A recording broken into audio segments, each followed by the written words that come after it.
Baik, salam, selamat pagi Bapak Ibu dan saudara-saudaraku yang dikasihi oleh Tuhan.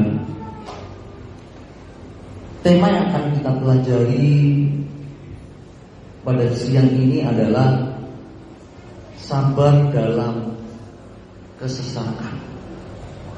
Sekilas tema ini terlihat sederhana. Mungkin karena tema ini sudah sangat familiar dan mungkin Bapak Ibu sudah sering dengar tema-tema yang berbicara tentang kesabaran. Sebenarnya tema ini tidak sederhana Bapak Ibu.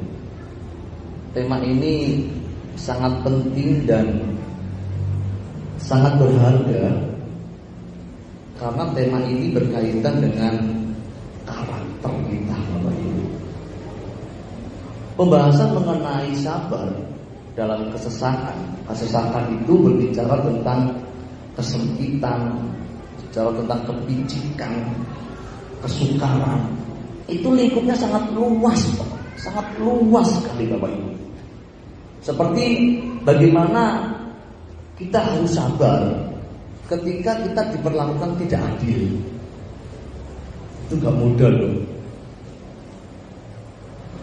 Ketika kita dilukai oleh suami, ketika dilukai oleh istri, dilukai anak-anak, dilukai sama orang tua, kemudian yang paling menyakitkan dilukai oleh mertua. Bagaimana kita harus bersikap sabar? Bagaimana kita harus sabar ketika dalam keadaan sulit?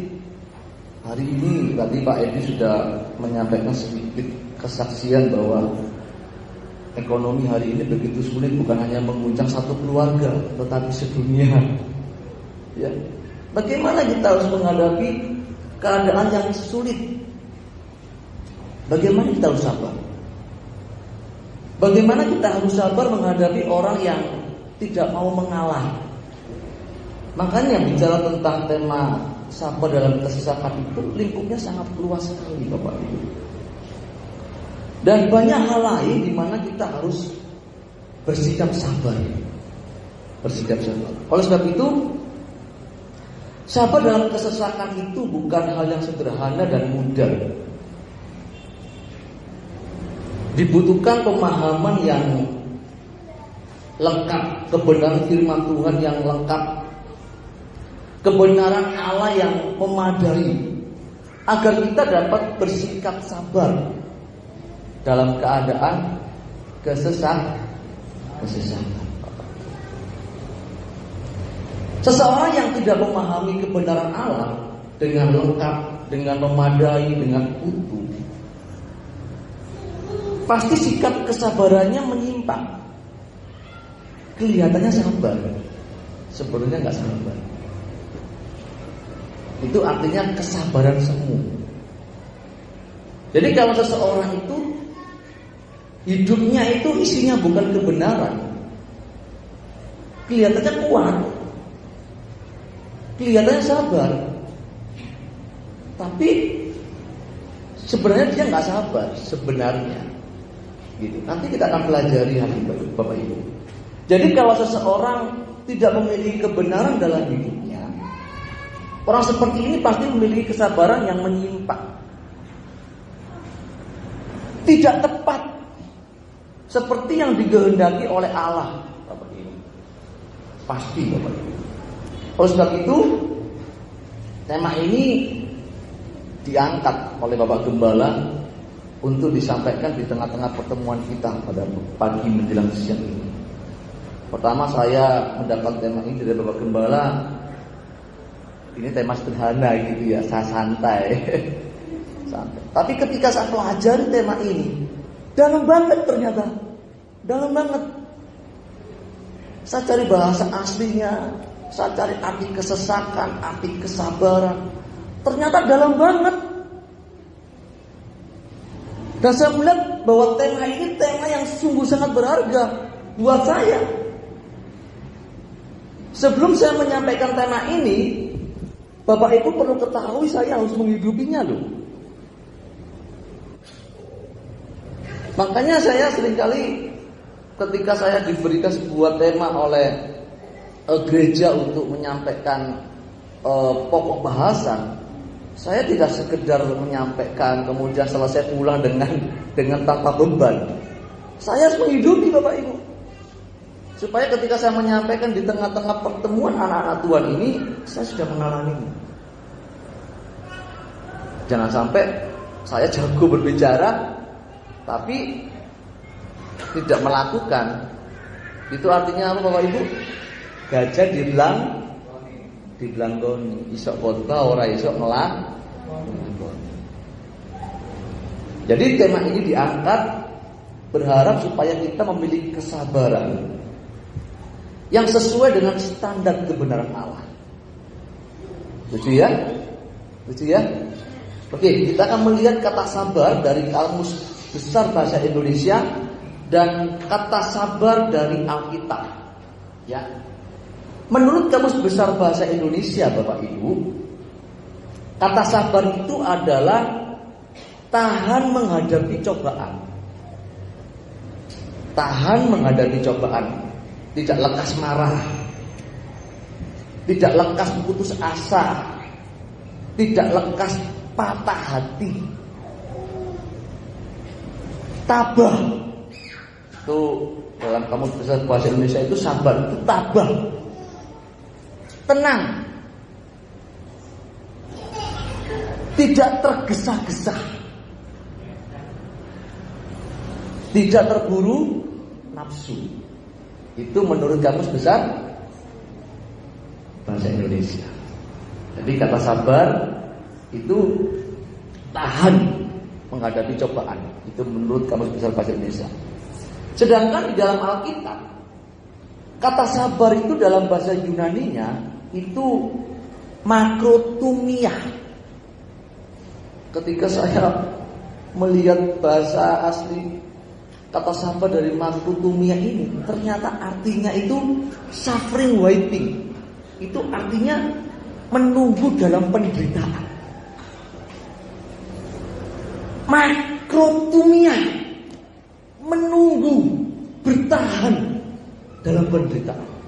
Itu artinya sabar menurut Alkitab. Ketika saya mengerti arti dari kata sabar menurut Alkitab, saya menyimpulkan bahwa sabar itu berarti menunggu.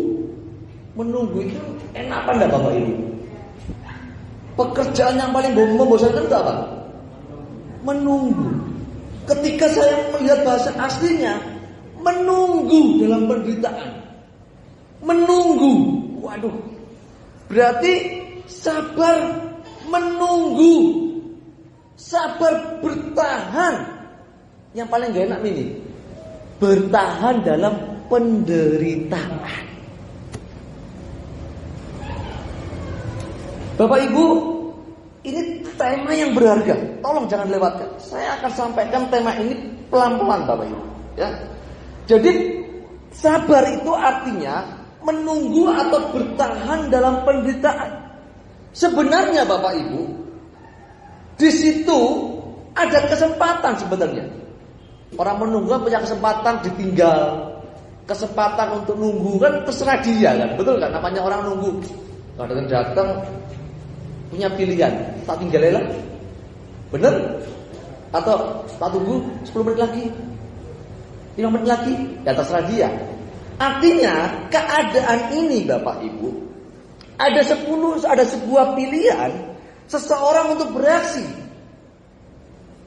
Tetapi berbicara tentang kesabaran, maka seseorang tidak boleh memilih. Pilihannya cuma satu, bertahan dan tenang.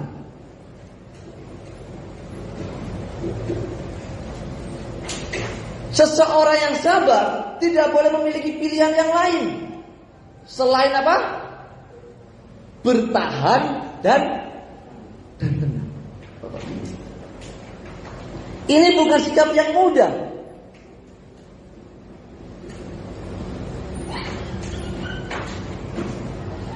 Ini bukan hal yang gampang untuk dilakukan. Orang itu kalau suruh bertahan, itu pasti orang itu pernah berlatih, orang itu punya pengalaman. Saya ini dulu suka tinju, saya suka tinju.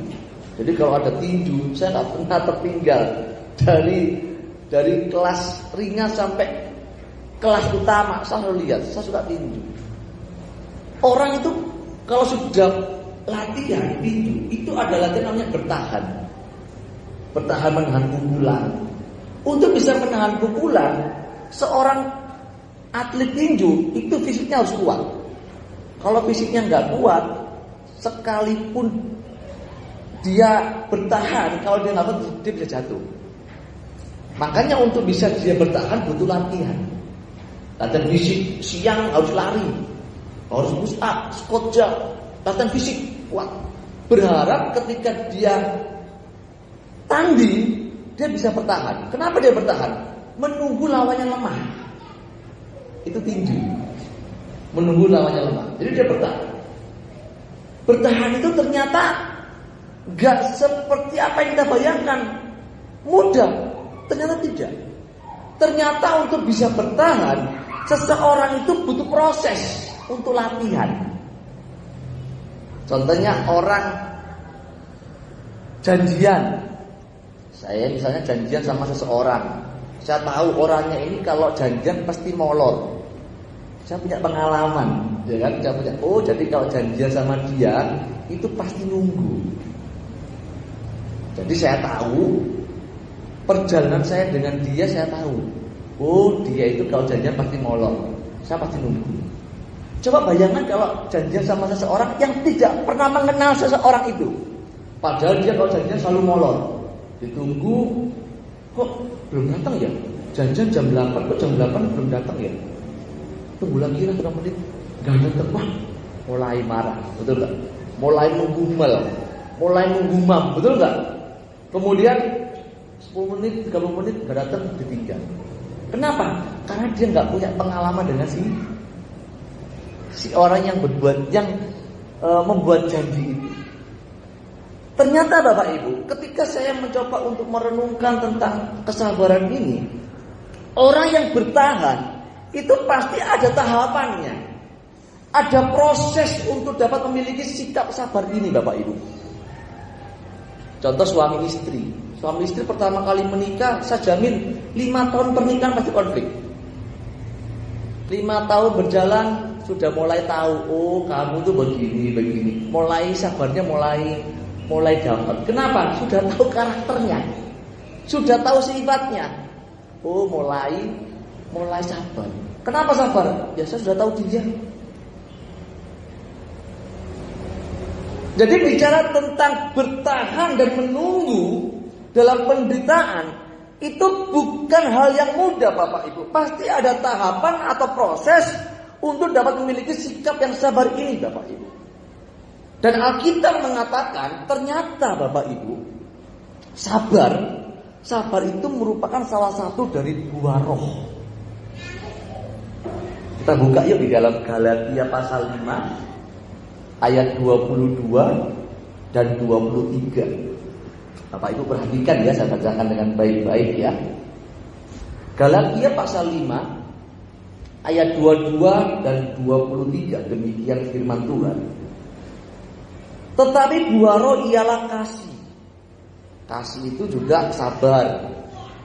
Kasih itu murah hati. Kasih itu tidak cemburu, ya. Itu di 1 Korintus 13 ayat 4. Kasih. Tetapi buah roh ialah kasih, sukacita, damai sejahtera, kesabaran. Ternyata sabar itu ternyata buah. Buah apa Bapak Ibu? Buah. Oleh sebab itu Bapak Ibu, kita harus bisa membedakan antara buah dan karunia. Tolong dibedain ya. Kalau karunia itu nggak perlu proses, Karunia itu bisa langsung didapat. Seperti kisah Cornelius, ketika dia mendapat penglihatan untuk memanggil Petrus dipanggil ke rumahnya. Kemudian Petrus menjelaskan siapa itu Yesus. Kemudian Kornelius terima. Dan semua orang yang mendengar pemberitaan Yesus dari Petrus langsung berbahasa roh. Itu karunia. Jadi tanpa proses. Beda dengan buah. Kalau buah itu Bapak Ibu pasti tidak dapat diperoleh dengan cepat. Namanya buah. Pak Kus nanam cabai ya? Nanam langsung berbuah Pak? Berapa lama nunggunya Pak? 3 bulan. Pak Kus nanam cabai, dari benih beli, ditunggu 1 jam nggak keluar buahnya, marah Pak Kus? Enggak. Diapain Pak? Ditunggu. Sabar Pak. Kenapa sabar Pak? Karena tahu prosesnya. Karena tahu prosesnya. Buah itu tidak bisa dapat secara cepat Bapak Ibu. Buah itu tidak dapat diperoleh dengan cepat. Untuk memperoleh buah harus melalui sebuah proses dan perjalanan waktu. Proses nanam cabai itu nggak mudah loh. Cabai itu hamanya bukan sedikit, banyak. Saya dulu waktu penginjilan di Lampung, saya mendampingi kelompok tani, itu saya belajar tentang jenis-jenis hama cabai. Jadi saya kalau nanam cabai saya paham benar. Gitu. Makanya kalau saya suruh nanam, Pak saya pun suka nanam apa? Kalau saya suruh pilih nanam, saya nanam kemangi sama nanam cabai. Kenapa? Menguntungkan. Kalau kemangi itu dipotong, nyabang, potong nyabang, dan hasilnya itu lipat. Makanya di sini kalau mau nanamlah kemangi. Ya, tanam kemangi sama cabai itu menguntungkan Bapak Ibu. Modalnya kecil, tapi omsetnya luar biasa. Kembali kepada firman Tuhan. Jadi untuk memperoleh buah harus melalui sebuah proses dan perjalanan waktu. Untuk menghasilkan buah ini Bapak Ibu, untuk menghasilkan sebuah buah dibutuhkan sebuah sinergi antara akar, batang, dan daun. Kalau akarnya busuk, dia nggak buah. Sekalipun batangnya kokoh, otomatis lama-kelamaan batangnya akan kropos, daunnya layu, mati. Akarnya bagus Pak, batangnya kecil, dia akan mendukung buah, pasti buahnya sedikit. Bisa-bisa nggak berbuah. Pak, batangnya bagus, akarnya bagus, daunnya keriting, kecil-kecil, kena hama, keriput, kena kebanyakan nitrogen, pasti nggak berbuah. Berbuah mungkin kecil-kecil, daunnya bisa rontok, bunga-bunga buahnya rontok. Jadi Bapak Ibu, untuk dapat menghasilkan buah dibutuhkan sebuah sinergi antara akar, batang, dan daun agar menghasilkan buah. Begitu pula dengan buah roh dalam hidup orang percaya. Pasti dibutuhkan sebuah sinergi melalui perjalanan waktu hidup. Apa Pak? Prosesnya apa? Melalui kehidupannya apa? Suka, duka, masalah, persoalan. Disinilah Tuhan membentuk dan merubah manusia batinnya kita Bapak Ibu. Jadi tidak ada ceritanya orang tanpa ujian, tanpa belajar bisa pinter. Gak ada rumusnya. Begitu pula dalam kehidupan kita Bapak Ibu. Seseorang untuk bisa menghasilkan buah lewat proses perjalanan hidup ini, Tuhan itu mendidik kita lewat masalah, persoalan, suka, duka. Untuk apa? Untuk merubah manusia batinnya kita Bapak Ibu. Lewat pergumulan, lewat masalah yang selalu terjadi di sepanjang hidup kita Bapak Ibu. Dan itu gak singkat loh. Masalah hidup di dunia ini itu bisa kita dapati sampai kita menutup mata. Pada orang bilang, Pak saya gak ada masalah, pasti dia gak jujur. Namanya orang hidup pasti punya masalah. Siapa di sini yang gak punya masalah? Gak ada. Cuma satu yang gak punya masalah, orang yang dibalik papan. Itu gak punya masalah. Dibaliknya Pak, gak punya masalah Pak. Tapi kalau namanya orang hidup punya masalah. Amin. Makanya Bapak Ibu, pergumulan dan masalah itu akan selalu menghampiri kita. Masalah ini diizinkan Tuhan supaya manusia itu dapat menjadi pribadi yang teruji, menjadi manusia yang terlatih.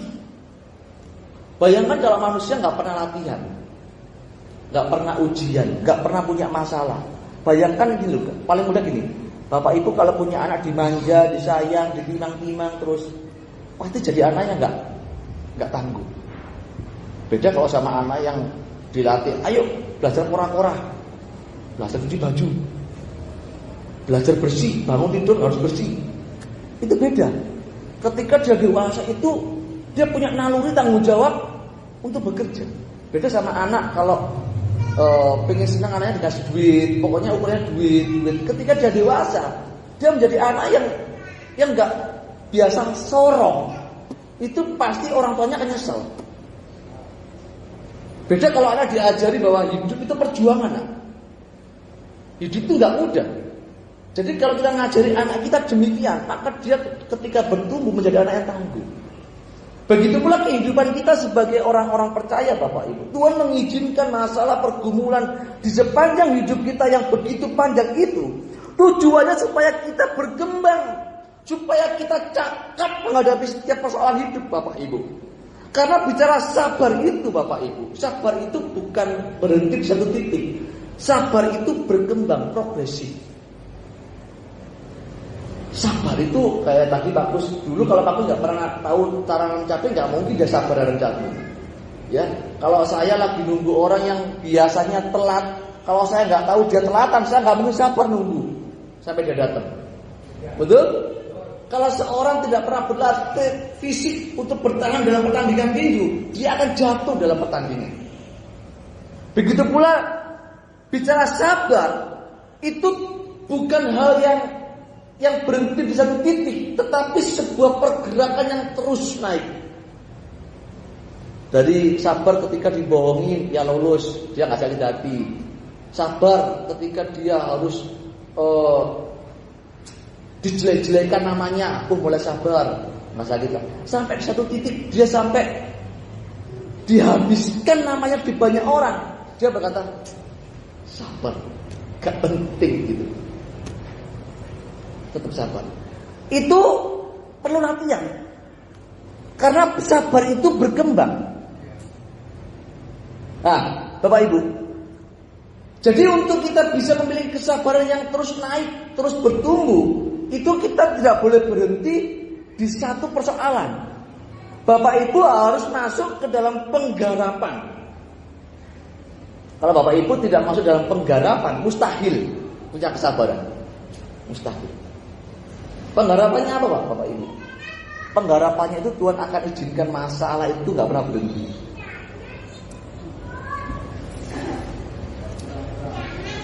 Seperti karet. Tahu Bapak Ibu karet? Karet itu kalau mau panjang diapain? Karet. Kalau mau panjang diapain karet? Ditarik kan? Kalau dilepasin? Kembali. Bener gak? Namanya karet. Itu kalau ditarik, dilepasin kembali. Gimana caranya Pak supaya karet itu ketika ditarik dia nggak kembali? Tahu caranya? Ditarik agak lama. Kalau pengen dia permanen nggak kembali, dipatok karetnya. Sekian lama saja nggak kembali. Bapak Ibu itu kan punya kesabarannya kan tergantung anginnya. Kalau anginnya enak, sabarnya panjang, sabar. Tapi kalau kondisinya nggak enak, situasi nggak nyaman, muncul aslinya. Oh ternyata kamu nggak sabar Tondo. Ternyata kamu nggak sabar Toli. Kan begitu, betul nggak? Ketika lagi kantongnya tebel, ada masalah, sabar banget. Ada masalah, ya menghadapinya dengan kepala dingin. Tapi ketika kantong kosong, bank kosong, dompet kosong, semuanya kosong, ketika ada masalah muncul aslinya.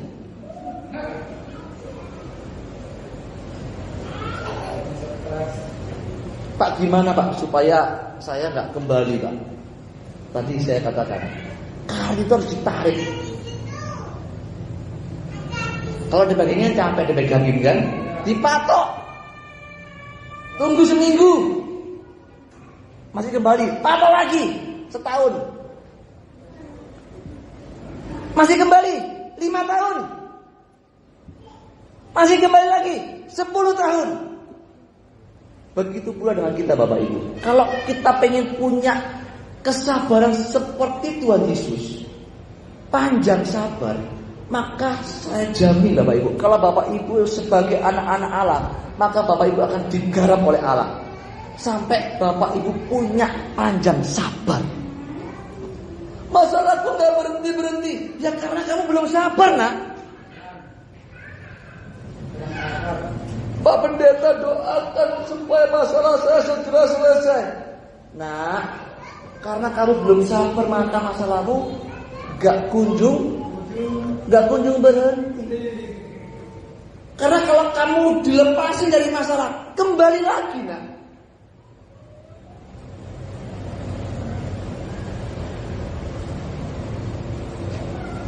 Jadi gimana Pak supaya yang sabar? Masuk dalam pengharapan dulu. Amin. Jadi jangan pernah berharap Bapak Ibu kalau tidak mau masuk dalam pengharapan itu, maaf, Bapak Ibu jangan pernah berharap bisa punya panjang sabar kalau nggak digarap Tuhan. Jangan berharap.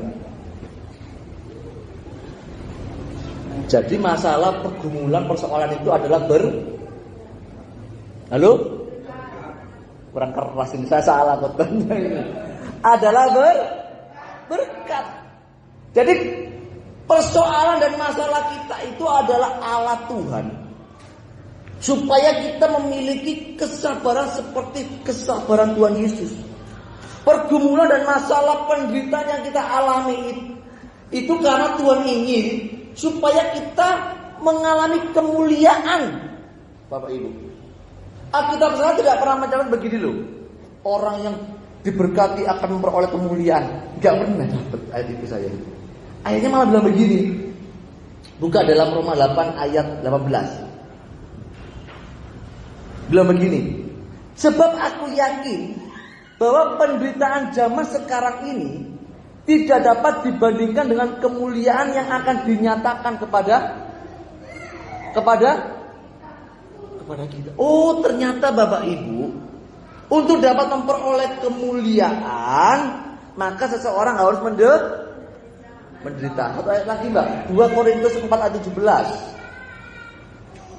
Saya minta salah satu bacaan buat saya, yang keras, Pak Edi. Yang keras Pak, 2 Korintus 4 ayat 17.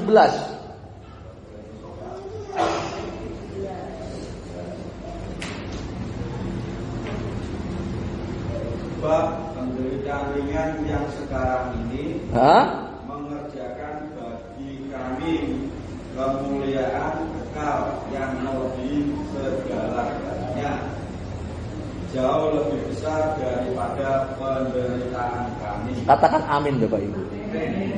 Jadi penderitaan ringan yang sekarang kita alami ini itu mengerjakan apa Bapak Ibu? Kemuliaan.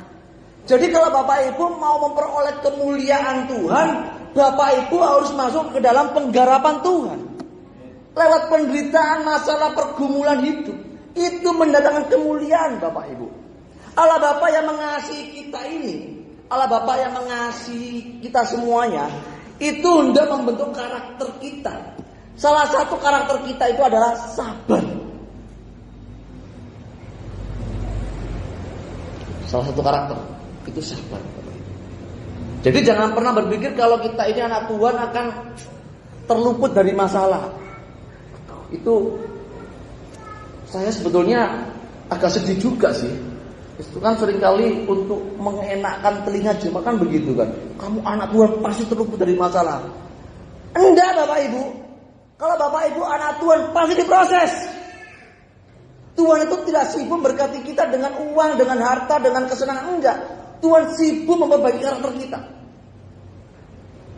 Tolong catat ya. Kalau Bapak Ibu anak Tuhan pasti diproses. Di manakah anak yang tidak dididik diajar sama bapaknya? Ada orang tuanya? Enggak ada.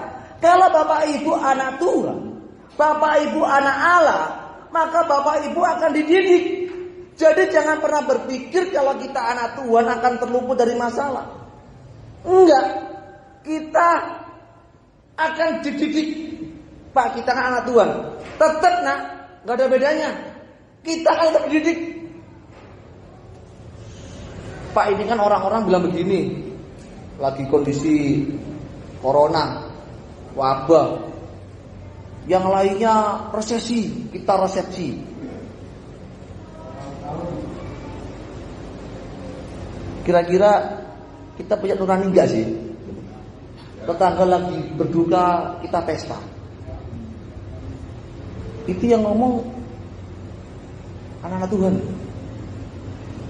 tokoh-tokoh agama, Pak. Yang lainnya boleh resepsi, kita resepsi. Kamu punya nurani enggak sih? Tetangga lagi nangis-nangis, kita tertawa-tertawa. Itu namanya nggak punya nurani, Bapak Ibu.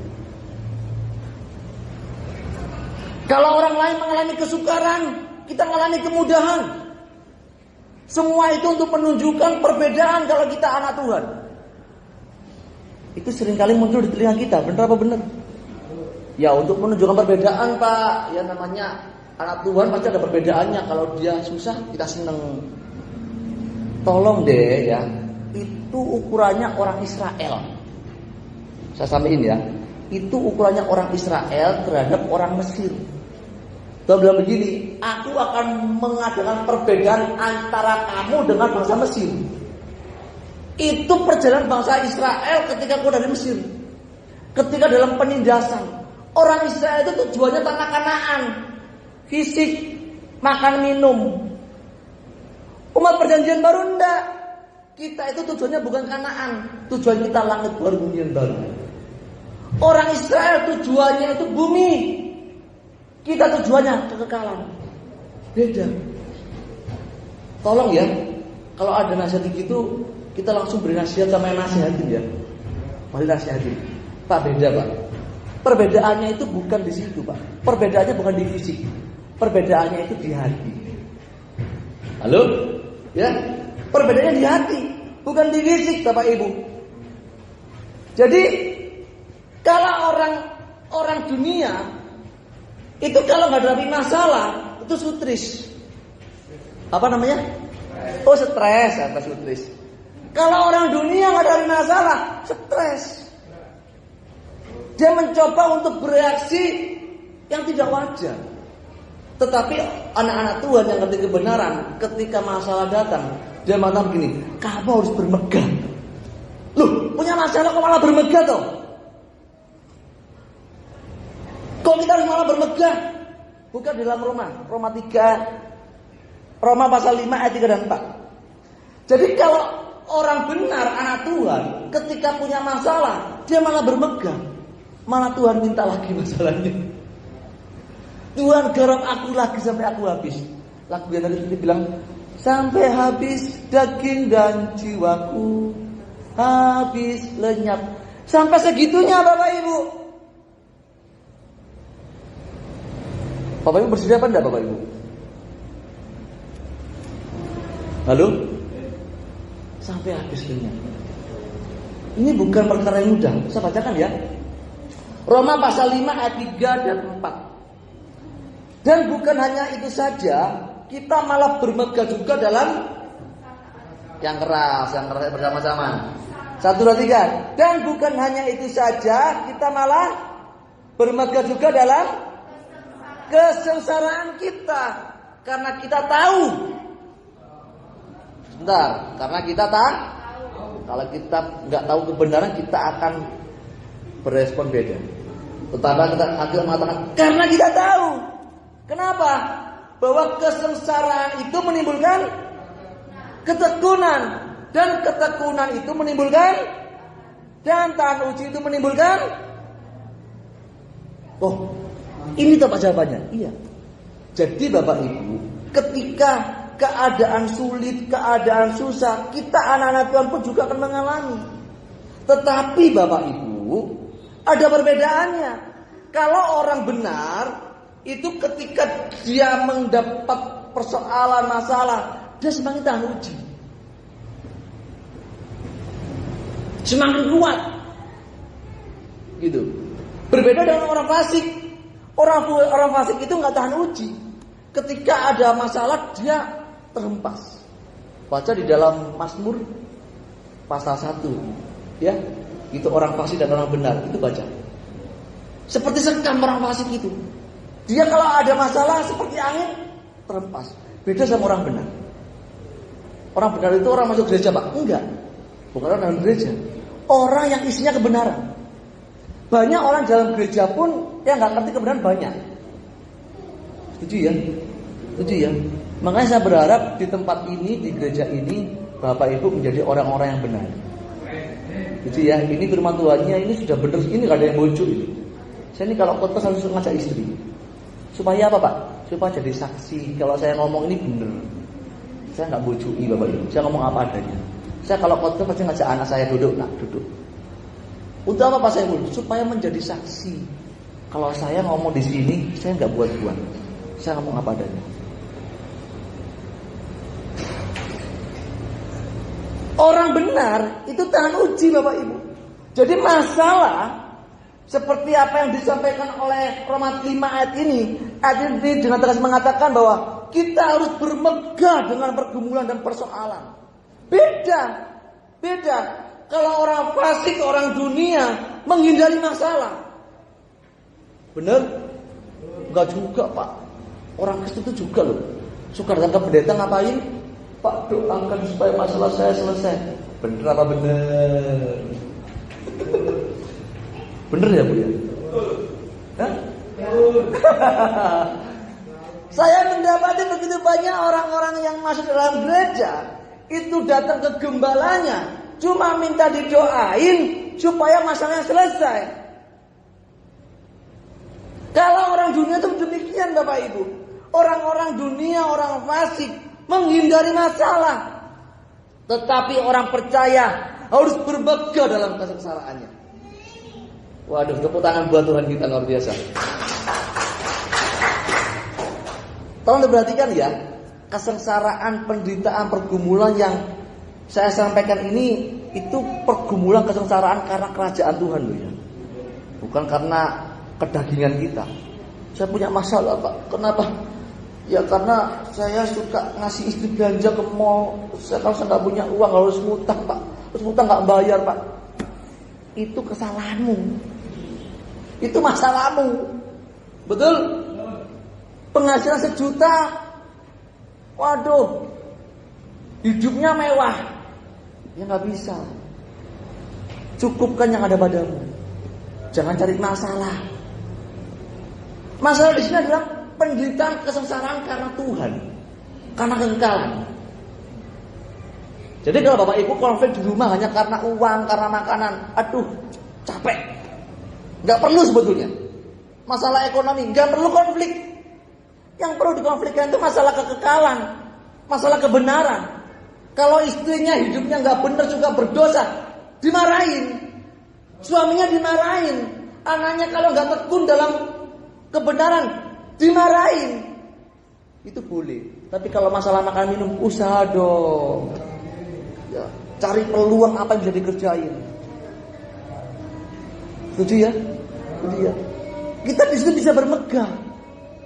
Saya percaya kok, kalau orang benar nggak mungkin kelaparan, tak jamin. Bapak Ibu, orang benar, orang yang hidupnya benar pasti dibela dan dipelihara Tuhan. Jadi jangan persoalkan masalah makan minum, usahakan itu dengan tanggung jawab. Amin Bapak Ibu. Amin ya. Jadi apa Pak yang perlu diperkarakan? Kekekalan dan Injil kerajaan surga. Jika seseorang menderita hanya karena keinginannya, hawa nafsunya, itu salahmu sendiri. Salahmu sendiri Bapak Ibu. Orang percaya itu harus bermegah karena penderitaan untuk Tuhan. Orang percaya bermegah, susah, diproses karena Tuhan karena kekekalan. Jangan karena bermegah, karena utangnya banyak. Kenapa ya? Karena boros, gaya hidup, lifestyle. Ya, handphonenya di rumah ada 7, isi kuota semuanya, gajinya cuma 2 juta. Pakaiannya nggak mau yang 20.000, maunya 1 juta. Ya repot, nggak bisa. Itu ya. Iya, kalau penghasilan 2 juta ya makan tahu tempe lah cukup, ya kan? Di sini kan bisa ngeramban Pak ya. Beda kalau tempat saya nggak bisa ngeramban. Saya harus tanam sendiri, ya. Saya tanam di rumah yang ada tanah sedikit, kosong saya tanemin serai, cabai, singkong, ketela, pepaya. Yang ada saya tanam. Jadi penderitaan yang kita alami itu harus penderitaan karena kerajaan surga. Jadi jangan berpikir karena kesalahan kita kemudian Tuhan bela, enggak ya. Jadi jangan berpikir begitu. Jadi sabar dalam penderitaan untuk kerajaan surga. Di sini Allah yang menggarap supaya kita memperoleh kesabaran kita Bapak Ibu. Supaya kita ditarik sampai mencapai standar yang Allah kehendaki, yaitu serupa dengan Tuhan Yesus Bapak Ibu. Kita harus bersedia masuk dalam pengharapan ini Bapak Ibu. Ketika kita diperlakukan tidak adil, wah karena kita ini orang minoritas, saya ini orang minoritas, diperlakukan tidak adil sama lingkungan, kita nggak perlu bela, diam. Ketika kita dilukai, diam, nggak usah bela. Kerjakan bagian kita dengan baik. Saya di Asemrowo satu-satunya keluarga Kristen, semuanya non Kristen.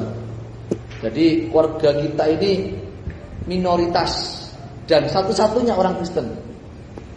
Diperlakukan gak adil. Ketika ada sesuatu yang harus didapat oleh masyarakat, kita gak dapat. Gak perlu bicara, diam. Gitu. Ada kerja bakti, pertama datang, paling terakhir pulang. Kasih konsumsi. Kerjakan tanggung jawab kita, baik di lingkungan. Ketika kita dilukai, diam, gak usah balas. Kerjakan bagian kita, berbuat baiklah kepada orang yang melukai kita. Ada orang itu kan bereaksinya itu beda. Ada yang bereaksi keluar karena gak sabar, itu bisa marah-marah. Ada kan, betul gak? Ada loh orang Kristen itu sampai ketika dia dengar namanya disebut, dirasani tonggo, langsung keluar bawa sapu. Siapa maksud saya? Kamu ngomong orang Kristen loh itu. Saya sampai aduh, pusing juga nih ya kalau ada orang Kristen kayak gini masuk gereja. Minggu bawa Alkitab, Senin, Selasa, Rabu, Kamis, Jumat jadi preman. Itu kan pusing juga loh ya. Ada juga orang Kristen yang marahnya nggak diungkapkan. Dia ekspresinya nggak keluar tapi ke dalam. Dia ngomongin jadi aja, tapi jengkel. Terus ngomong sama Tuhan, Tuhan, biar Engkau yang membalas. Loh. Tuhan yang suruh balas. Itu juga bukan sabar namanya. Orang yang bereaksi keluar dengan reaksi yang dilihat oleh mata, seakan-akan arogan, seakan-akan garang, itu kan lebih kelihatan mata. Sama dengan orang yang gak kelihatan diem.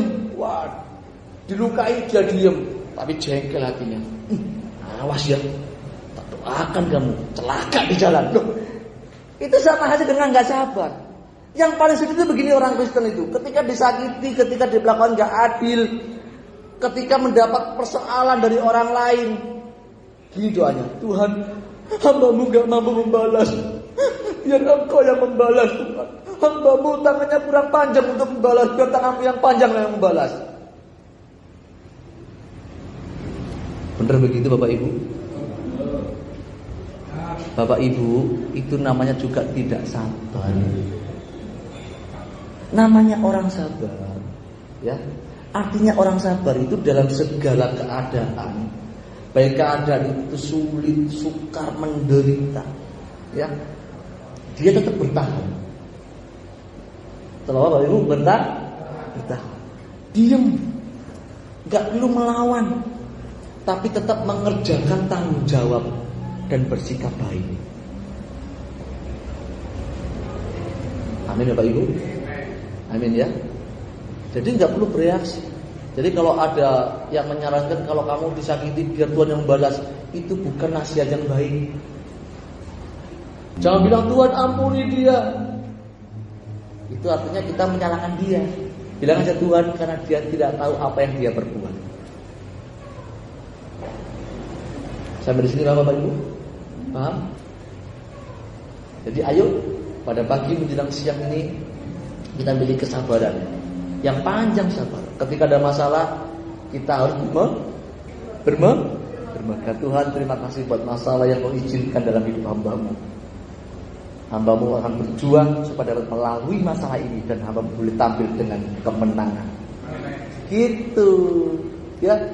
Jangan cengeng. Jadi orang itu nggak boleh cengeng. Orang Kristen itu harus kuat. Namanya tentara Allah itu harus kuat. Dalam setiap keadaan masalah hidup kita, persoalan kesengsaraan, sampai nyawa pun dipertaruhkan. Siap ya? Siap ya? Saya berjuang dengan saya ya. Kiranya kebenaran ini dapat memberkati kita semuanya. Tuhan berkati.